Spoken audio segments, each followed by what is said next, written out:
Okay, Brett, you got questions? I have answers. That voice in my head comes from an area of my brain. We also are not the only animal that has this sort of self-awareness. Most higher primates, as well as cetaceans, do also. Even magpies and related birds have passed this mirror test, showing some sort of self-awareness. It's also not a black and white line, but rather a continuum. Larger predators, such as lions and tigers, are kind of on the borderline, possessing a more rudimentary form of this. We don't have to know where life came from or any of that sort of thing. This is simply an argument from ignorance that you're making here.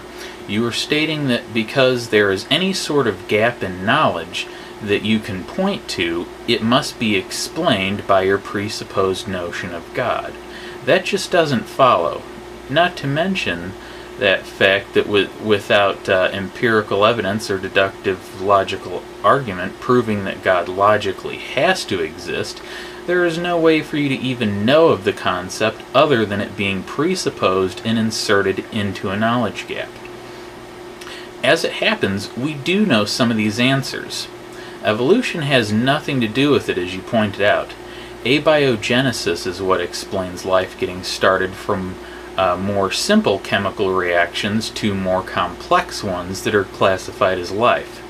We do know that is how life began, even though we haven't worked out all the specific details yet. The voice inside your head that you speak of, which is our conscience, is explained by evolution. All social species have this in one form or another. Ours is just a lot more complex and involved than other species because of our brain development, specifically in the prefrontal cortex. Who I am as a person is subjective and therefore irrelevant. It's also too vague of a question. You'll need to be a little bit more specific for me to give a specific answer. Like if you're looking for personality traits or what. You really got to specify. We don't exist for anything. You are implying purpose with that statement. You have not established a designer for there to be any purpose. This is called begging the question. You are concluding there is purpose, which is premised on there being a designer to have the purpose as part of your argument for the aforementioned designer to exist. Consciousness is a phenomenon caused by our brain's ability to be aware of its own internal workings. That is the short of it. This is actually a very long, complicated subject. I would suggest you look for videos where philosophers and neuroscientists explain this. It's way too long to answer here.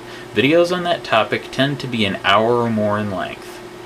Yes, I'm intellectually honest, and I don't have all the details to every answer. Nobody does. However, as previously stated, a lack of knowledge is not an excuse to plug the aforementioned knowledge gap with any presupposed idea that suits your fancy. Art comes from people who have an unusually creative brain. We all have this creativity, but their brains just have exponentially more of it, and it's usually concentrated into a specific type of creativity, like painting or music, for example. They are just way over to one end of the bell curve. A really talented artist may be like 1 out of a million people, which is 99.9999 percentile. So they are way over on the edge of the bell curve, as they are 0.0001% of the population. The abilities are variations that come from the development of our prefrontal cortex. These variations don't have survival value, they are just random variations that you get with anything. It's the prefrontal cortex itself which has the survival value. Now, we don't come from this presupposed creator you keep bringing up. Everything you are continuing to talk about here all comes from the prefrontal cortex. We don't know whether or not there are any other such areas of expansion, such as the Big Bang. As a matter of fact, chances are there are a whole bunch of them, just as you say. Yes, we don't know if the universe begins or ends outside of this area of expansion we call the universe, there may be an area that is infinite. That's very possible. Yes, there is more than just the visible universe. You're right about that. There is more material that is so far away that there has not been enough time for light to reach us. We know the Big Bang was nearly 14 billion years ago. However, it's impossible to know anything about the age of the multiverse if it exists or if it even has an age.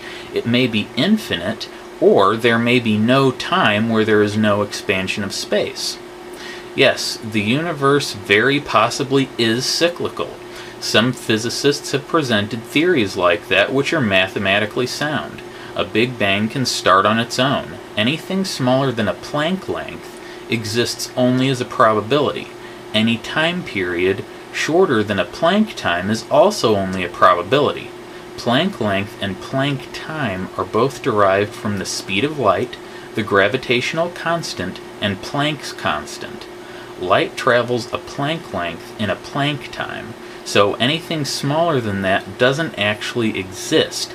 It only has a probability of existing. Look up those terms as well as the term quantum event for more details. From here, you repeat your questions about the brain I answered earlier and engage in more variations on the argument from ignorance, where you offer your presupposed idea of a God as the answer to any knowledge gap. So again, without evidence, this is presupposition, where you're just saying, we don't know, therefore this concept that must be made up due to the epistemological problem of there being no evidence in order to even know said concept.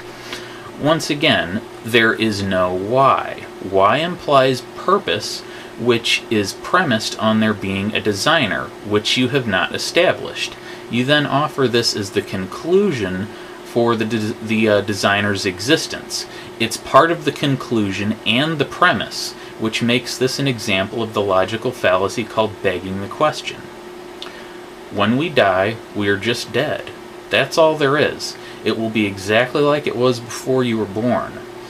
We do know this stuff, as I explained earlier. The evidence from neuroscience shows this empirically, not to mention the deductive logical reasoning presented by various philosophers, which presents a logical argument for why this must be so. Appealing to authority is another logical fallacy. As it happens, I do have the intelligence and education to make these points, as I have demonstrated. There is simply no reason to believe in any of these things. You are making a positive claim. I am saying there's no reason to believe it. You don't have empirical evidence or an argument showing why any of these things must logically exist. Those are two of the three sources of knowledge. The only other source is the mind, as in someone made it up. So that makes its likelihood infinitesimally low. All of these concepts are not falsifiable. If there is no evidence for something that is not falsifiable, there simply is no reason to think it exists. To do otherwise leaves you believing in every unfalsifiable claim anyone makes.